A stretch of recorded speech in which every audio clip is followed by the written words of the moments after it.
Naman sa isang concert sa Makati ang talamak umanong paggamit ng marijuana. Narito report ni John Consulta.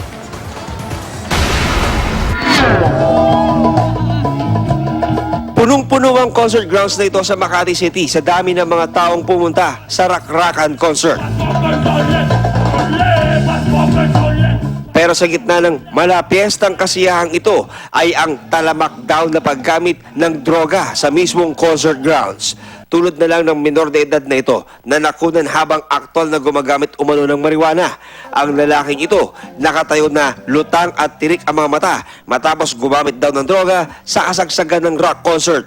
Lahat ito nakunan ni Alex, di niya tunay na pangalan, na nandoon mismo sa naturang konsyerto. Itong concert, kakaiba kasi. Pagka halo mo pa lang sa tao, amoy na agad yung marijuana. Nagtatakip na sila ng ilong kahit nagreklamo na sila, tapos nagsasabi na sila sa bouncer. Wala, hindi nila pinapansin. Kaming mga nanonood, even though gusto lang namin ng ng kantahan lang at saka tugtugan lang, naapektuhan kami.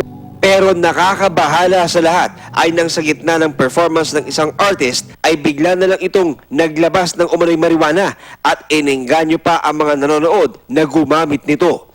Dito na naging wild ang ilan sa mga nanonood. Nung pagtungtong niya sa stage, yun niya, sabi niya, pare, sarap ng amoy dito. Sabi niya, kaya niyo, kayo lang ha, meron din ako nilabas ng ganun.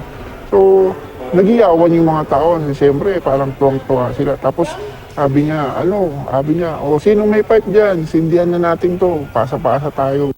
Sa isang text message, iginiit ng organizers ng Rakrakan Festival na di nila pinapayagan ng paggamit ng droga sa concert venue. At pero sila mga security personnel para tiyaking walang makakapasok na droga sa venue. Wala rin daw naiulat sa kanila na insidente ng paggamit ng droga. Kinumpirma naman ng artist na si Jack Pilpil na siya ang nakunan sa litrato. Pero git niya sa kanyang text message na tabako at hindi marijuana ang kanyang hawak. Bagamat sinusuportahan niya ang legalisasyon sa paggamit ng marijuana bilang gamot. John Consulta, GMA News.